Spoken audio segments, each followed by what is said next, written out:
ভাই গিয়েছিলাম কেঁচো খুঁজতে, তবে বেরিয়ে আসলো বিশাল বড় সাপ। ও সাডেনলি একদিন টেক্সট করলো ওর বাসায় কারেন্ট নাই, নেট লাগবে। এটা হচ্ছে 27 রমজান আই থিঙ্ক। পরে হচ্ছে ঠিক আছে কারেন্ট নাই, নেট লাগবে, আমার টেক্সট করলো। আমি বললাম ঠিক আছে, আমি দিয়ে দিলাম। পরে হচ্ছে ওর নাম্বার দিলাম, রিসার্চ করে দিলাম, হচ্ছে নেট দেওয়ার পর আমি আর টেক্সট মেক্সট করিনি। ও একদিন পরে আমাকে টেক্সট করছে, কেমন আছেন এই সেই, সরি আপনাকে হচ্ছে টাকা ব্যাক দিতে পারলাম না। পরে হচ্ছে ওকে ব্যাপার না, অল্প কিছু তো। পরে ঈদের দিন আই থিঙ্ক, ঈদের দিন বলতেছে আপনি আমার নতুন ফ্রেন্ড, আপনি আমাকে সালামি দিলেন না। পরে হ্যাঁ, আমি বিকাশে কিছু টাকা দিছিলাম সালামি, কিন্তু ওর সাথে কিন্তু আমার 3-4 মানে রেগুলার ঘন্টার পর ঘন্টা কথা হইতো। 3-4 মাস ওর সাথে আমি কথা বলছি, কিন্তু দেখা করিনি। হঠাৎ করে আমি একদিন বলি যে দেখা করতে, পরে সাভারে যাই, দেখা করি। ওর বড় বোনকে সাথে নিয়ে আসছিল, ওখান থেকেই ভালো লাগা, ওখান থেকেই রিলেশন আমাদের। পরে এইভাবে করতে করতে দেখতাম অনেক কিউট একটা মেয়ে, তখন তো অনেক চিকন মেকন ছিল, আনম্যারিড ছিল, তারপর চিকন ছিল, ভালো লাগতো। রিলেশনে গেলাম, মানে ওর সাথে আমার রিলেশন বলতে, রিলেশন যাওয়ার পর আমাদের রেগুলার কথা হইতো না। ওর ফোন ছিল না, ওর ফোনের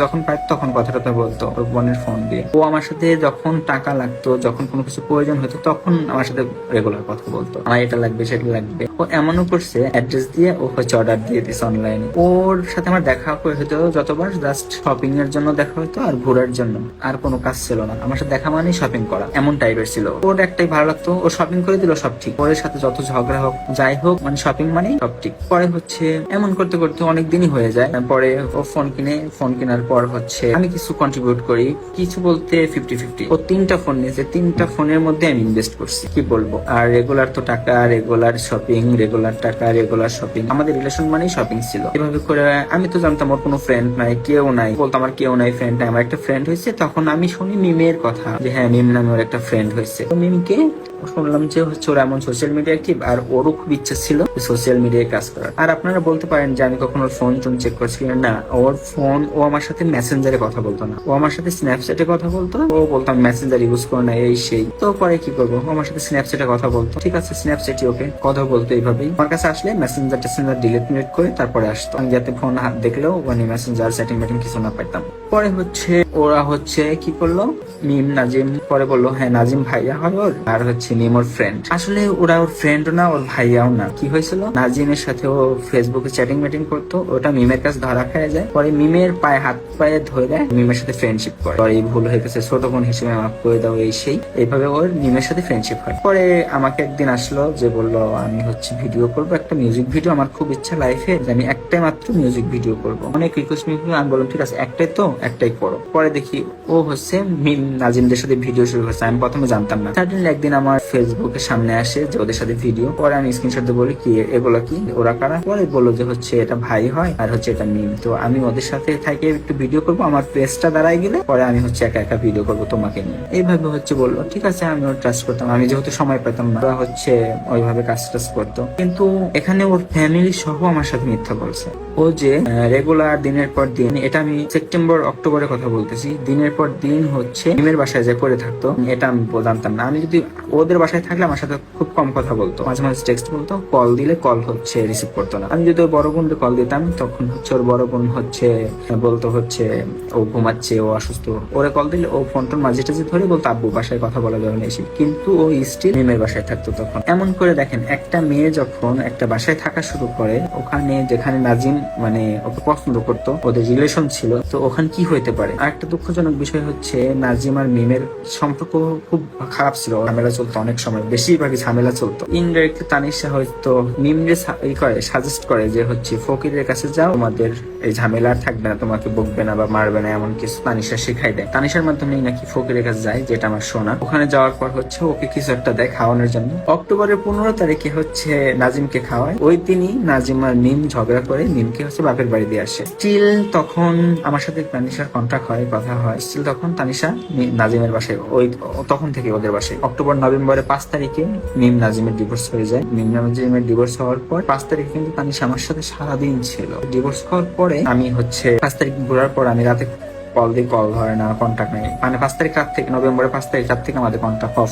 একদম কন্ট্যাক্ট অফ হওয়ার পর আমি খুঁজে পাচ্ছি না। ওর বোনডে কল দেই, বলে হচ্ছে বাসায় ঝামেলা চলতেছে। ওর আম্মুর সাথে কথা বলি, মানে এক একজন এক এক ধরনের কথা বলতো আমাকে, কেউ হচ্ছে সঠিক ইনফরমেশন দিচ্ছিল না। এমন করে করে করে করে নভেম্বরে ওর আম্মু আমাকে ফোন দিয়ে বলে তোমার সাথে কিছু ইম্পর্টেন্ট কথা আছে, তুমি দেখা করো। 19 নভেম্বর হচ্ছে যাই প্রান্তিক গেট জাহাঙ্গীরনগর ইউনিভার্সিটি, ওখানে দেখা করবে তানিশার আম্মুর সাথে। পরে ওর সাথে দেখা করার পর ওর আম্মু ফোন দিয়ে আর ফোন ধরে না, দেখা করে না, দেখা করে না, দেখা করে না। পরে হচ্ছে আমি ভাবলাম তাহলে হয়তো নাজিমদের সাথে যেহেতু কথা টথা বলতো, তাহলে হচ্ছে হয়তো নাজিম ওর অ্যাড্রেস জানতে পারে কই আছে। তো আমি নাজিমের সাথে দেখা করি। ওর দিন হচ্ছে 19 নভেম্বর, ওর সাথে দেখা করি। ওর কাছে আমি সবকিছু খুলে বলি, ওর সাথে আমার রিলেশনের বিষয়ে, ওর সাথে আমার সবকিছু খুলে বলি। নাজিমের চোখ টুক তো লাল হয়ে যায়, ও তো বিশ্বাসই করে না যে আমার সাথে রিলেশন ছিল, ও তো কখনো শেয়ার করে নাই। নাজিমদের সামনে স্টিল নিজের হচ্ছে সিঙ্গেল দাবি করতো। এই জন্য আবার নাজিমের এক ফ্রেন্ডের সাথেও রিলেশন করছে, যাতে হচ্ছে মিম সন্দেহ না করে নাজিমের ফ্রেন্ডের সাথে ও রিলেশন করছে। রিলেশন করতে হবে। আমি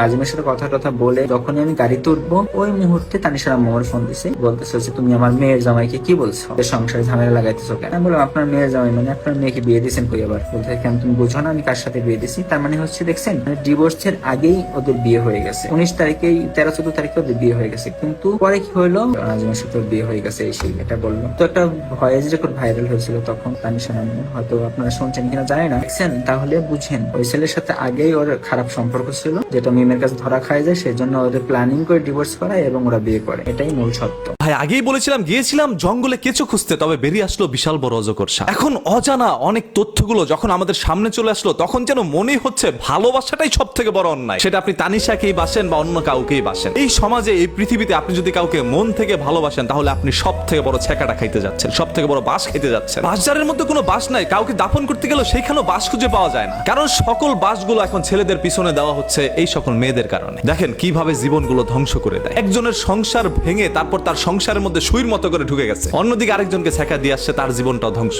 একটি মেয়ে কিভাবে মানুষের জীবন নিয়ে খেলা করছে, কিভাবে সবকিছু ধ্বংস করে দিচ্ছে। মেয়েদের প্রতি তো ভাই বিশ্বাসটাই উঠে যায় যখন এই ধরনের মেয়েগুলোর গল্পটা শুনি। একটা সময় মেয়েদেরকে অনেক বিশ্বাস করতাম, রেসপেক্ট করতাম, অনেকটা সম্মান করতাম ভাই, যেন মনেই হইতো মেয়েরা তো ভাই মার যা, তো তারা কখনো মানুষের সাথে অন্যায় করতে পারে না। তবে এখন দেখতেছি যেইভাবে মানুষের মন নিয়ে ছেলে খেলা করছে, ছেলেদেরকে যেভাবে ধোকা দিচ্ছে মেয়েরা, এটা দেখার পর যেন বিশ্বাসটা একটু উঠে যাচ্ছে তাদের উপর থেকে। এখন দুই একটা মেয়ের জন্য সকল ছেলেরাই ভাববে সব মেয়েরাই মনে এরকম, এটা ভাই ভাবাটাই কিন্তু স্বাভাবিক। আপনি আমি সবাই এটাই ভাবতে পারি। আমার জীবনে দেখা সব থেকে নির্লজ্জ বেহায়া হচ্ছে এরা। আমার কাছে খুবই খারাপ লাগছে যখন দেখছি এই মেয়েটা গিয়ে একটি সুন্দর সাজানো গুছানো সংসার ভেঙে তারপর ও গিয়ে তাকে বিয়ে করলো। এখন নাজিমের কাছে হয়তো বা তানিশাকে ভালো লাগছে, এমন ভাবে নাজিমকে হয়তো পোটায় পাটায় তাকে বিয়ে করছে। অতীতে একটা মানুষের খারাপ কিছু থাকতেই পারে ভাই, আপনি তো সবকিছু জেনে বিয়ে করছেন বা না জেনে বিয়ে করছেন। এখন আপনি তো আপনার বউকে ভালোবাসেন, অতীতের কোন একটা কিছু আপনার সামনে ভেসে আসছে বিদায় কি আপনি আপনার বউকে ছেড়ে দিবেন? অতীতে তো আপনাকে সেই মেয়েটা চিনতো না, আপনাকে যখন চিনেছে তখন থেকে আর তো কারোর সাথে কিছু করে নাই। বাই দ্য ওয়ে ভাই, আপনার সংসার আপনি ভালো জানেন। আমি এখানে নাজিমকে নিয়ে কোনো কথা বলতে আসিনি, আমি কথা বলতে আসছি শুধুমাত্র তানিশাকে নিয়ে এবং তানিশার আগের বয়ফ্রেন্ডকে নিয়ে। ওর জীবনের এই ঘটনাটি শোনার পর আপনাদের কাছে কি মনে হচ্ছে আপনারা একটু কমেন্ট করে জানান। বলতে গেলেই তো বলবেন বলে ফেলছি। এরপরও অজানা অনেক তথ্য রয়েছে যেগুলো হয়তো বা প্রকাশ করতে হবে আপনাদের সামনে পরবর্তী অন্য কোনো ভিডিওতে। এতক্ষণ সবাই ভিডিওটা শেয়ার করে আরো মানুষের কাছে পৌঁছে দেন। কেঁচো ঘুরতে গিয়ে সাপ বেরিয়ে আসলো।